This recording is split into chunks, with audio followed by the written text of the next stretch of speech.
पिछले कुछ महीनों में कुछ देशों में इन सब वेरिएंट्स की वजह से कई सर्ज आए हैं। हम भारतवासियों ने कई देशों की तुलना में अपने देश में हालात को काफी बेहतर और नियंत्रण में रखा है। इन सब के बावजूद पिछले 2 हफ्तों से जिस तरह से कुछ राज्यों में केसेस बढ़ रहे हैं, उससे हमें अलर्ट रहने की जरूरत है। हमारे पास कुछ महीने पहले जो लहर आई, उस लहर ने हमने उसमें से बहुत कुछ सीखा भी है। सभी देशवासी ओमिक्रॉन लहर से सफलतापूर्वक निपटे, बिना पैनिक किए देशवासियों ने मुकाबला भी किया। साथियों, 2 साल के भीतर देश ने हेल्थ इंफ्रास्ट्रक्चर से लेकर ऑक्सीजन सप्लाई तक कोरोना से जुड़े हर पक्ष में जो भी आवश्यक है वहां मजबूती देने का काम किया है। तीसरी लहर में किसी भी राज्य से स्थितियां अनियंत्रित होने की खबर नहीं आई। इसको हमारे कोविड वैक्सीनेशन अभियान से भी काफी मदद मिली। देश के हर राज्य में, हर जिले में, हर क्षेत्र में, चाहे वहां की भौगोलिक परिस्थितियां कैसी भी रही हो, वैक्सीन जन जन तक पहुंची है। प्रत्येक भारतीय के लिए ये गौरव की बात है कि आज भारत की 96% वयस्क आबादी को कोरोना वैक्सीन की पहली डोज लग चुकी है।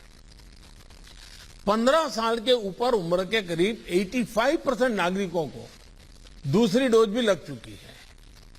साथियों, आप भी समझते हैं और दुनिया के ज्यादातर एक्सपर्ट्स का निष्कर्ष यही है कि कोरोना से बचाव के लिए वैक्सीन सबसे बड़ा कवच है। हमारे देश में लंबे समय बाद स्कूल्स खुले हैं, क्लासेस शुरू हुई है। ऐसे में कोरोना केसेस के बढ़ने से कहीं ना कहीं पेरेंट्स के लिए चिंता बढ़ रही है। कुछ स्कूल्स में बच्चों के संक्रमित होने के मामले में भी कुछ न कुछ खबरें आ रही है। लेकिन संतोष का विषय है कि ज्यादा से ज्यादा बच्चों को भी वैक्सीन का कवच मिल रहा है। मार्च में हमने 12 से 14 साल के बच्चों के लिए वैक्सीनेशन शुरू कर दिया था। अभी कल ही 6 से 12 साल के बच्चों के लिए भी कोवैक्सीन टीका की परमिशन मिल गई है। सभी एलिजिबल बच्चों का जल्द से जल्द टीकाकरण यह हमारी प्राथमिकता है। इसके लिए पहले की तरह स्कूलों में विशेष अभियान भी चलाने की जरूरत होगी। टीचर्स और माता पिता इसे लेकर जागरूक रहें। हमें ये भी सुनिश्चित करना होगा। वैक्सीन सुरक्षा कवच की मजबूती के लिए देश में सभी वयस्कों के लिए प्रिकॉशन डोज भी उपलब्ध हैं। टीचर्स, पेरेंट्स और बाकी एलिजिबल लोग भी प्रिकॉशन डोज ले सकते हैं। इस तरह भी हमें उन्हें जागरूक करते रहना होगा।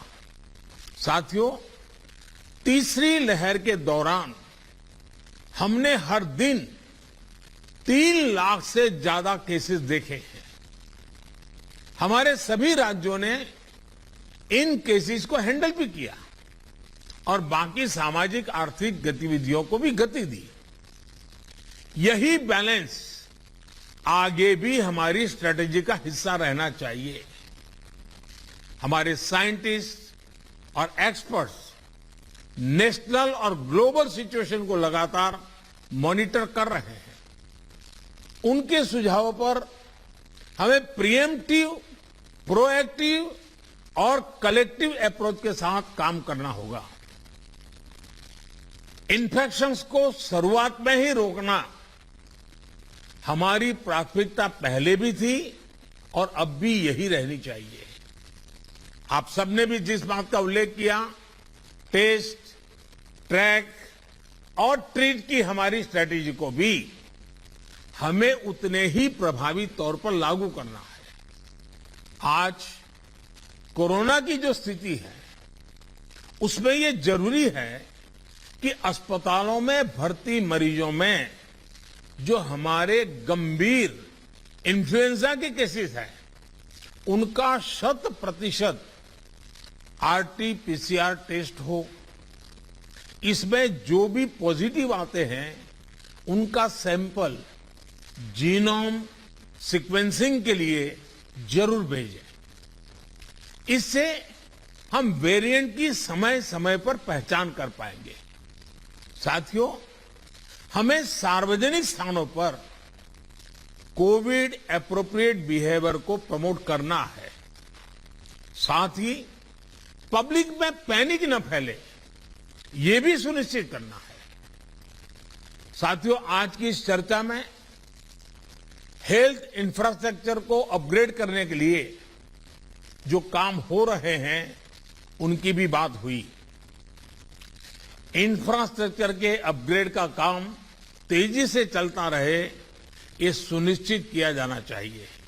बेड्स, वेंटिलेटर्स और पीएसए ऑक्सीजन प्लांट जैसी सुविधाओं के मामले में हम काफी बेहतर स्थिति में हैं, लेकिन ये सारी सुविधाएं फंक्शनल रहे, हमें ये भी सुनिश्चित करना होगा और उसको मॉनिटर किया जाए, जिम्मेवारी तय की जाए, ताकि कभी जरूरत पड़े तो हमें संकट ना आए। साथ ही अगर कहीं कोई गैप है तो मैं आग्रह करूंगा कि टॉप लेवल पर उसको वेरीफाई किया जाए, उसको भरने का प्रयास हो।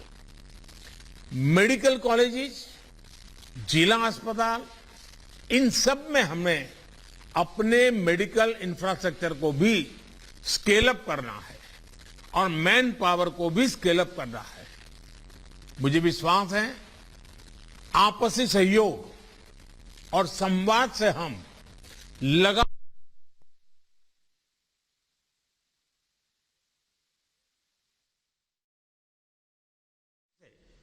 कोरोना के खिलाफ लड़ाई लड़ते भी रहेंगे और रास्ते भी निकालते रहेंगे। साथियों, कोऑपरेटिव फेडरलिज्म की जिस भावना को संविधान में व्यक्त किया गया है, उस पर चलते हुए भारत ने कोरोना के खिलाफ मजबूती से ये लंबी लड़ाई लड़ी है। वैश्विक परिस्थितियों की वजह से, बाहरी कारकों की वजह से देश की आंतरिक परिस्थितियों पर जो प्रभाव होता है, केंद्र और राज्यों ने मिलकर उसका मुकाबला किया भी है और आगे भी करना ही होगा। केंद्र और राज्यों के साझा प्रयासों से ही आज देश में बड़े स्तर पर हेल्थ इंफ्रास्ट्रक्चर में सुधार हो पाया है। लेकिन साथियों, आज इस चर्चा में मैं एक और पक्ष का जिक्र करना चाहता हूं। आज की वैश्विक परिस्थितियों में भारत की अर्थव्यवस्था की मजबूती के लिए आर्थिक निर्णयों में केंद्र और राज्य सरकारों का तालमेल, उनके बीच सामंजस्य पहले से अधिक आवश्यक है। आप सभी इस बात से परिचित है कि जो युद्ध की परिस्थिति पैदा हुई है और जिस प्रकार से सप्लाई चेन प्रभावित हुई है, और ऐसे माहौल में दिनों दिन चुनौतियां बढ़ती जा रही हैं। ये संकट, वैश्विक संकट, अनेक चुनौतियां लेकर के आ रहा है। ऐसे संकट के समय में केंद्र और राज्यों के बीच तालमेल को कोऑपरेटिव फेडरलिज्म की भावना को और बढ़ाना अनिवार्य हो गया है। अब मैं एक छोटा सा उदाहरण देता हूं। जैसे पेट्रोल डीजल की कीमतों का एक विषय हम सबके सामने है। देशवासियों पर पेट्रोल डीजल की बढ़ती कीमत का बोझ कम करने के लिए केंद्र सरकार ने एक्साइज ड्यूटी में कमी की थी। पिछले नवंबर महीने में कम की थी। केंद्र सरकार ने राज्यों से भी आग्रह किया था कि वो अपने यहां टैक्स कम करें और ये बेनिफिट नागरिकों को ट्रांसफर करें। इसके बाद कुछ राज्यों ने तो भारत सरकार की इस भावना के अनुरूप यहां टैक्स कम कर दिया, लेकिन कुछ राज्यों द्वारा अपने राज्य के लोगों को इसका कोई लाभ नहीं दिया गया। इस वजह से पेट्रोल डीजल की कीमतें इन राज्यों में अब भी दूसरों के मुकाबले कहीं ज्यादा है। ये एक तरह से इन राज्यों के लोगों के साथ अन्याय तो है ही, साथ ही पड़ोसी राज्यों को भी नुकसान पहुंचाता है। स्वाभाविक है कि जो राज्य टैक्स में कटौती करते हैं उन्हें राजस्व की हानि होती है।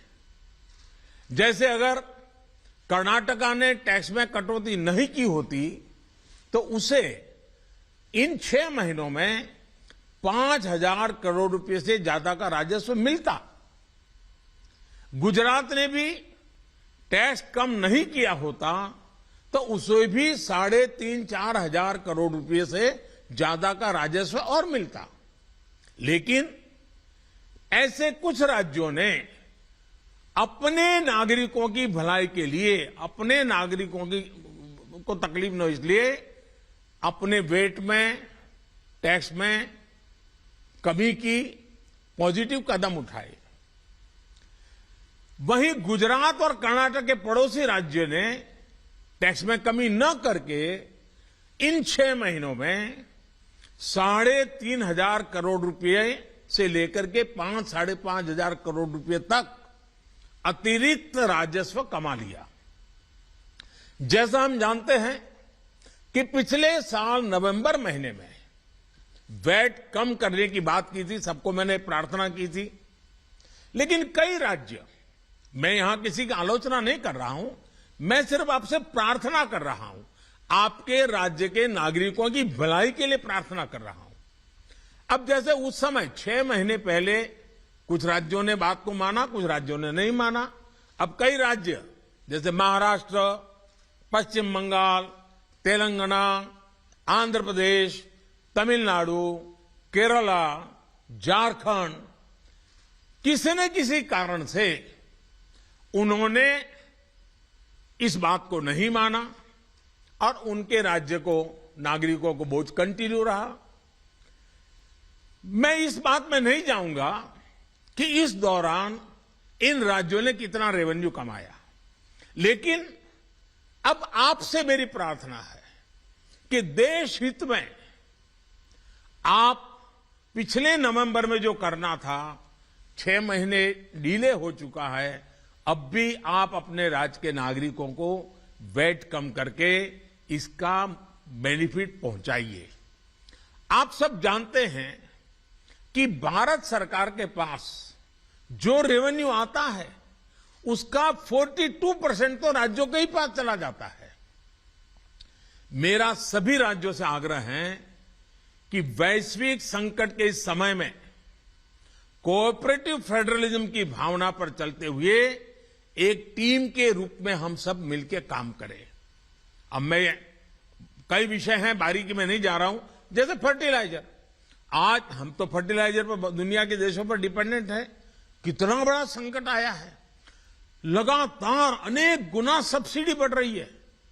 हम किसानों पर बोझ ट्रांसफर नहीं करना चाहते। अब ऐसे संकट झेलने पड़ रहे हैं, तब मैं आप सबसे आग्रह करता हूं, प्रार्थना करता हूं कि आप अपने राज्य, अपने पड़ोसी राज्य, सभी देशवासियों के हित में उसकी सर्वोच्च प्राथमिक दे। मैं एक और उदाहरण देता हूं।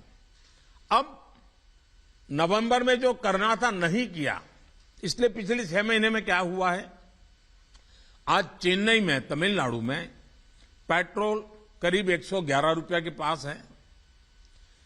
जयपुर में 118 से भी ज्यादा है। हैदराबाद में 119 से ज्यादा है। कोलकाता में 115 से ज्यादा है। मुंबई में 120 से ज्यादा है। और जिन्होंने कटौती की, मुंबई के ही बगल में दीव दमन में 102 रुपया है। मुंबई में 120, बगल में दीव दमन में 102 रुपया।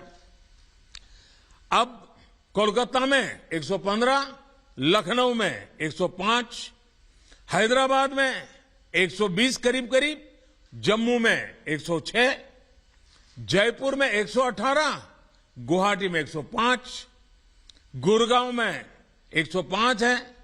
देहरादून, छोटा राज्य हमारा उत्तराखंड, 103 रुपया है।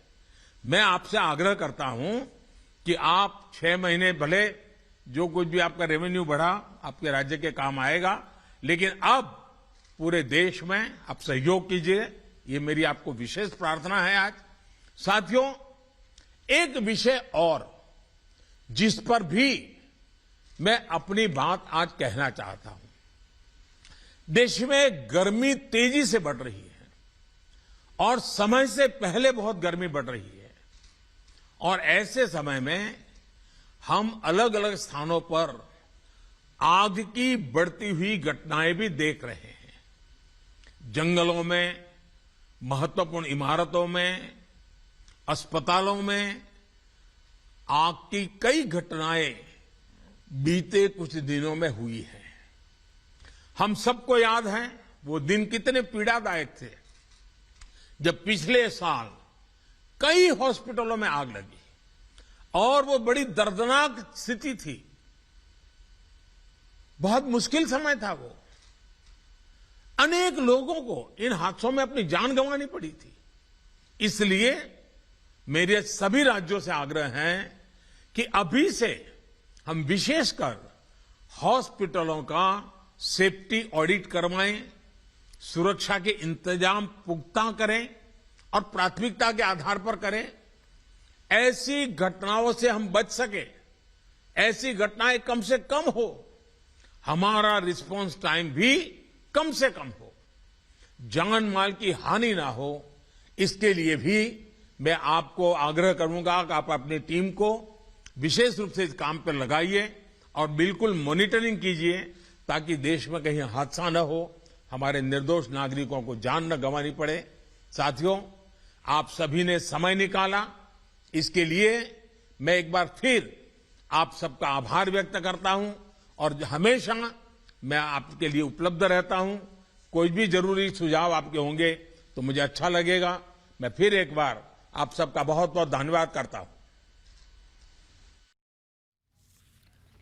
कोरोना के बढ़ते मामलों के बीच प्रधानमंत्री मोदी ने राज्यों के मुख्यमंत्रियों से बातचीत की, उन्हें सलाह मशवरा दिया। उन्होंने बताया कि किस तरह से काम करना है, केंद्र और राज्य सरकारों को मिलकर काम करना होगा।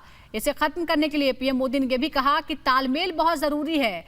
केंद्र और राज्यों में इस बीमारी से, महामारी से निपटने के लिए तालमेल जरूरी है। आर्थिक मोर्चे पर भी तालमेल जरूरी है। देश हित में फैसले से ही राज्य सरकारों का भी हित होगा। पेट्रोल डीजल की कीमत कम करने के लिए किस तरह से काम किया जाए, इस पर भी चर्चा करनी होगी।